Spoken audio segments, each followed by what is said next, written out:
Hello everyone, welcome to my channel. आज जो मेरा टॉपिक है that is clash of civilisation, जो सैमुअल पी हंटिंगटन की एक थ्योरी है और आईआर में से ये हमारा टॉपिक है। इस कॉन्सेप्ट की हिस्ट्री देखेंगे और इसके आइडियाज़ देखेंगे और कंटेम्प्रेरी पॉलिटिक्स में इसकी रेलेवेंस को समझेंगे। So before you move on to our lecture, I would request you to kindly subscribe to my channel. ये कॉन्सेप्ट इमर्ज हुआ है 1990s में, जब 1991 में यूएसएसआर की डिसइंटीग्रेशन हुई। तो जो ट्रेडिशनल राइटर्स थे उनके लिए ये एक सेटबैक था। वो परेशान हो गए जैसे ही यूएस डिसइंटीग्रेटेड हो गई, क्योंकि रियलिज्म को अगर हम देखें तो उनको ये था कि बाइपोलर वर्ल्ड ऑर्डर एक स्टेबल वर्ल्ड ऑर्डर होता है। अगर कंट्रीज़ पावरफुल होती हैं तो फिर वो आपस में जंग नहीं करते, एक बैलेंस ऑफ पावर रहता है। लेकिन जो कम्युनिस्ट डिसइंटीग्रेशन थी उसने एक गैप क्रिएट किया कि अब वर्ल्ड ऑर्डर क्या होगा, जिसमें डिफरेंट काइंड ऑफ थॉट्स आ गए। आपकी कंस्ट्रक्टिविज्म आ गया, आपका एंड ऑफ हिस्ट्री आ गया और क्लैश ऑफ सिविलाइजेशन भी उनके साथ साथ ही इमर्ज हुआ। अब सैमुअल बी हंटिंगटन ने बोला कि देखें, ये डिसइंटीग्रेशन तो यूएसएसआर की हो गई और करंटली अमेरिका एक सुपर पावर भी है, लेकिन जो फ्यूचर है ग्लोबल पॉलिटिक्स का और जो वार्स होंगी, नेचर ऑफ वार्स होंगी in coming times, that would be based on civilisations. और उन्होंने 8 सिविलाइजेशंस में पूरी दुनिया को रख दिया कि आने वाले वक्त में ये डिवीजन आपको नज़र आएगी और उस पर वार्स होंगी। और जो सिविलाइजेशंस आपस में लड़ेंगी वो अपनी उन टेरिटरीज़ को, उन हेजिमनीज़ को प्रोटेक्ट करने की कोशिश करेंगी। सबसे पहले जो सिविलाइजेशन आ जाती है दैट इज़ वेस्टर्न सिविलाइजेशन। अब वेस्टर्न सिविलाइजेशन में आपके तकरीबन नॉर्थ और वेस्टर्न यूरोपियन कंट्रीज़ और नॉर्थ अमेरिका कॉन्टिनेंट में से यूएस और कनाडा आ जाते हैं। That is your western civilisation. उसके बाद नंबर 2 पे जो उन्होंने सिविलाइजेशन बताई that was Latin American civilisation. America को छोड़ के नीचे वाले जो आपके कंट्रीज़ आ जाते हैं उसमें उन्होंने उनको लैटिन अमेरिकन सिविलाइजेशन में रखा। देन थर्ड नंबर पे आ जाती है आपकी सेल्विक सिविलाइजेशन, जिसको ऑर्थोडॉक्स क्रिश्चियन भी बोलते हैं, जो कि ईस्टर्न यूरोप में रशिया, ईस्टर्न यूरोप का जो कंट्रीज़ है जिसमें बेलारूस आ गया, यूक्रेन आ गया और उसके साथ साथ जो कंट्रीज़ है पोलैंड वगैरह जो बॉर्डर के साथ लगते हैं, ये आ गया सेल्विक कल्चर में। अब इसमें वो फॉर्म ऑफ गवर्नमेंट्स भी हैं, हिस्ट्री भी हैं, जियो स्ट्रेटेजिक लोकेशंस भी हैं और फार्मर अलाइंसेस भी हैं और वहाँ के कंट्रीज़ का फॉर्म ऑफ पॉलिटिक्स, ये सारी चीज़ें होती हैं। Western, Latin American, सेल्विक।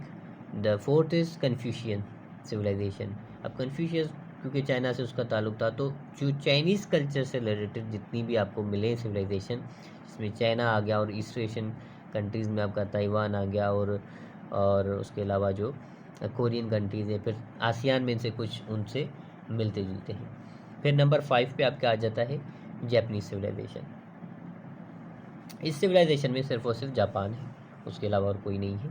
Then there is Islamic civilisation, जिसमें आपका मुस्लिम वर्ल्ड आ जाता है, मिडिल ईस्टर्न कंट्रीज़ आ गए, फिर साउथ एशिया से भी कंट्रीज़ हैं आपके, सेंट्रल एशियन से और अफ्रीकन, नॉर्थ अफ्रीकन कॉन्टिनेंट से ये कंट्रीज़ आ गई। Then the seventh is Hindu civilisation, जिसमें आपका इंडिया आ जाता है जो कि हिंदू कल्चर एंड ट्रेडिशन है।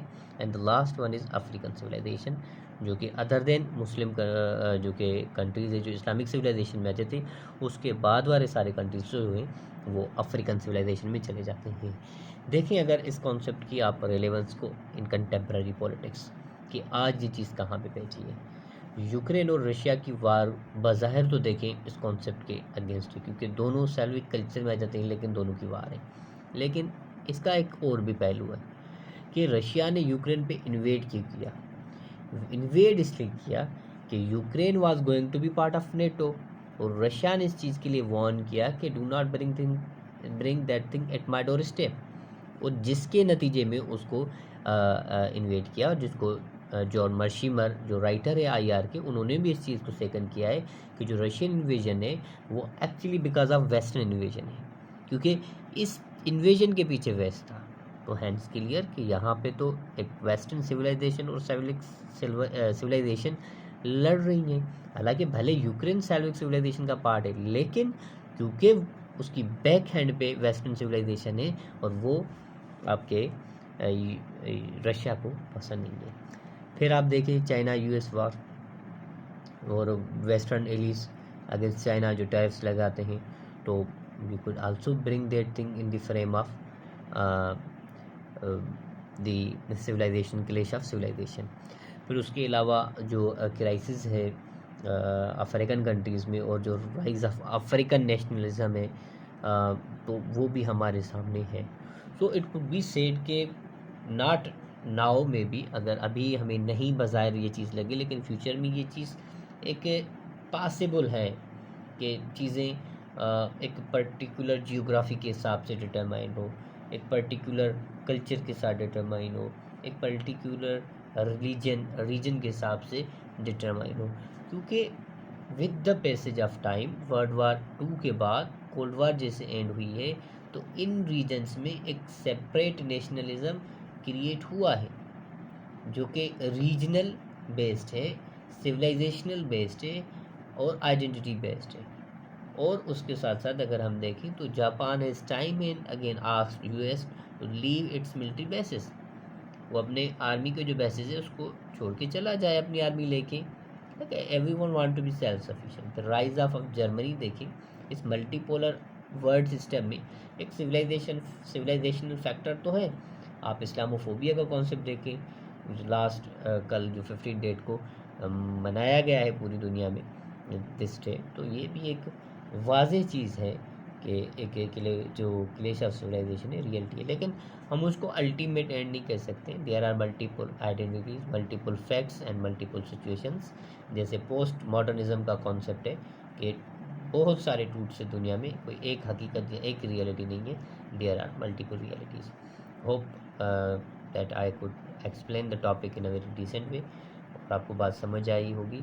अगर कोई सवाल है तो आप मुझसे पूछ सकते हैं इन कमेंट सेशन। उसके साथ साथ kindly support me by subscribing to my channel. Good bye till next time, see you soon with another lecture. Allah.